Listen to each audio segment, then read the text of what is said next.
Alrighty, so the details for LR Super 17's EZA are here, and we're going to be checking this out, reacting to it live together, and seeing what it could potentially mean for the game. Now, when it comes to Super Baby 2's team, this is going to be pretty important due to the fact that he is on Battle of Fate, but the problem is this character is not on Corroded Body and Mind. So let's go ahead and check out what this character is working with. So as you guys know, here it is, Extreme Z Awaken, all of that fun stuff, and we now have to read this passive here, and it looks like there's a bit going on. So they are now a 170% lead. I don't remember if they were always that. I think they were a 150 because they were a character here. Oh, wow. Yeah. Okay, so let's see. Let's open up this image in a new tab here. We can zoom in a little bit, make it a little easier for you guys to read. So, super attack effect greatly raises attack and raises defense for 1 turn, so he will be stacking his attack. That is always interesting. And starting off at the start of the turn, we have attack and defense at plus 200%, chance of performing a critical hit, and damage reduction rate of 17% to start out. Now, receives an additional key plus 2 per rainbow key sphere obtained. Always nice. Hopefully they rainbow warp change themselves, because we are like looking for rainbow key spheres in this character from what I could tell. And per android's target Goku or GT boss's category ally attacking in the same turn, we will get attack and defense plus 50%. So on the GT boss's team, they should look pretty good. But the problem is we need an android or target Goku category ally attacking in that same turn. So this is where we're going to have to look at something here in a little bit, but we'll get back to this in a moment. So when we have an android or target Goku category ally, we will be changing our key spheres. They will be a rainbow orb changer, so that is good. That's what we're looking for. They get an extra defense of 170% and damage reduction of 17%. So far, we are at 34% damage reduction right here, and then hopefully there's some more in here, because so there's a little bit more right here. We're up to 51% damage reduction looking at the kit. And then we have, for every rainbow key sphere obtained, we have an additional attack that has a great chance of becoming a super attack up to 2 times. Okay, so again, looking for rainbow key spheres. Then when activating the active skill, or when having 17 or more key, which won't be too hard with the key plus 2 up here, so we're going to be getting 3 key per rainbow key sphere, we will have attack and defense of 70%, and then a chance of performing a critical hit of 17%. Then when we are receiving an attack, we have extra defense as well as a damage reduction rate of 17%.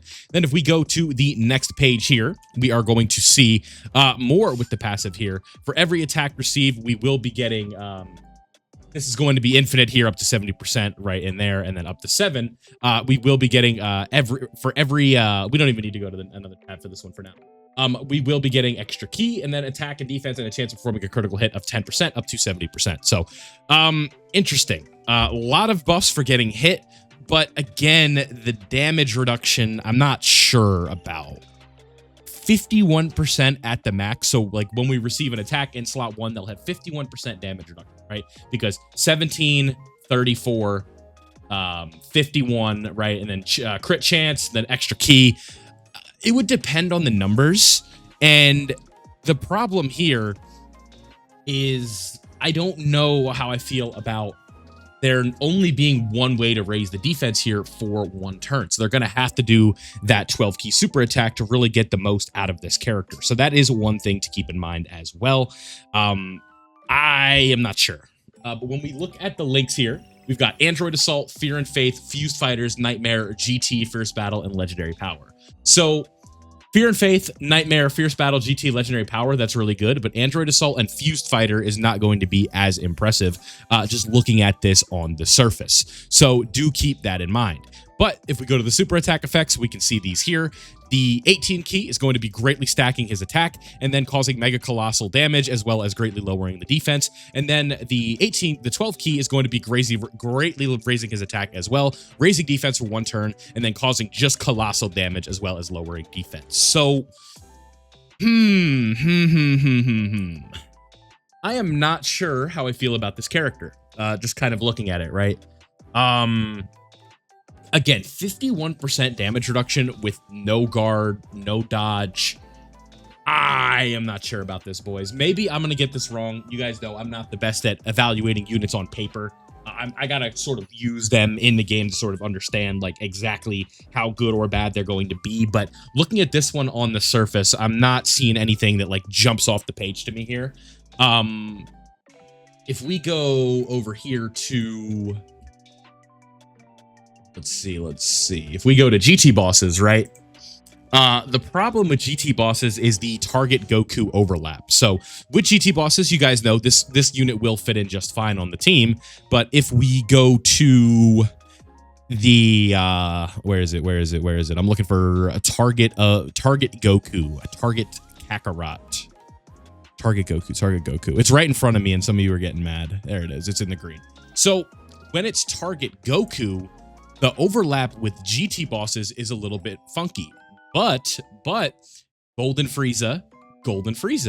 These units also fit on the Omega Shenron team.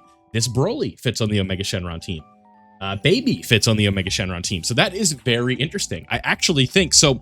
You're going to have pretty consistent access to this damage reduction, but they just have to be in the same turn. So if you are running this character, you got to have them paired around with like this guy, or you're going to have Super 17 floating with one of the target Goku units on rotation. That's going to be very important because you want to have this Super 17 with a target Goku ally at all times, because missing out on 17% damage reduction is quite literally a third of what their defensive capability is going to be. Now, again, there's a lot of good percentages here. 200 right here, 50 right here, 170% right there, right? 70% right here, 100% right there. And then when we max out for every attack received, that is going to be 70. So 70, 170, 240, what is that? 410, right? 240, 410, 460, and then 660, right? Yeah. So 660% defense if his whole passive is active after taking all these attacks. Because it doesn't say like an infinite amount. I think so you only get that 17% baseline damage reduction when you get that hit. So 51% damage reduction being at the max, I'm not exactly sure what that's going to contain. But one thing again with this character as well is you are like, he's getting access to something that he's not really going to need.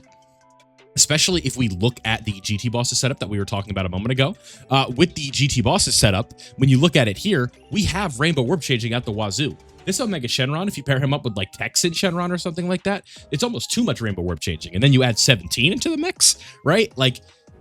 So the beauty of that though is like if it's Omega and then like Texan Shenron, and that's the Rainbow Orb changers that you have on that turn, Super 17 is not going to be creating Rainbow Orbs with these two around because they are not on target Goku or androids. So with target Goku here in specific, you are going to have to keep that in mind. So with this super attack, the stacking attack will be nice. This could potentially be a character that works out okay in the Festival of Battles. But if we look at his linking partners right now, it's not good. If you look at the linking partners in this Mira's in the top 2 rows, that's not a good sign. I will say that. So like this is a relevant character. This is a relevant character. This is a relevant character.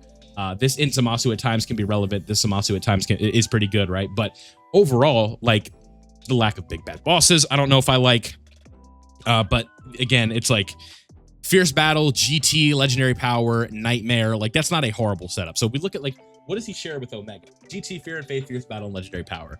A pretty good set of links there. But again, you are missing out on some major ones, i.e. big bad bosses and stuff like that. So you are sort of in a bit of a predicament if you are going to be running the setup like this. But that is just something to keep in mind. So overall, I'm not sure how I'm feeling about this EZA just yet, but if we had to look at the teams that he's going to be buffing, the primary targets that you're going to want to run this team on are going to be GT bosses, target Goku, and androids, but he also is going to fit Battle of Fate for the Super Baby 2 team, so maybe like a rotation of him and Super Baby 2, especially in the Festival of Battles, could be interesting because both of those units are going to be stacking quite a considerable amount.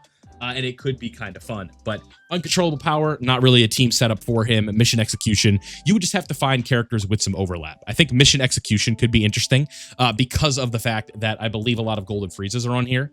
No, Golden Frieza's not on here, excuse me.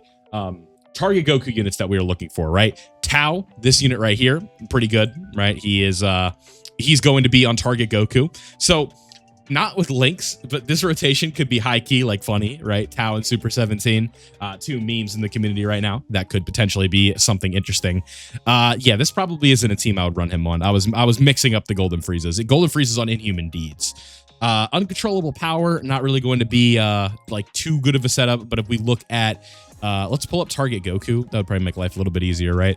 It's just fun to look at the overlap between these teams. So target Goku, if we look here, Broly. So like You could run this Super 17 on like an uncontrollable power Broly setup. That could potentially work out because Target Goku is going to be everywhere. But again, probably just going to be his main home is going to be the Omega GT Bosses team. So let me know down below what you guys think of the Super 17 EZA and all of that fun stuff. And I'll see you guys in the next one.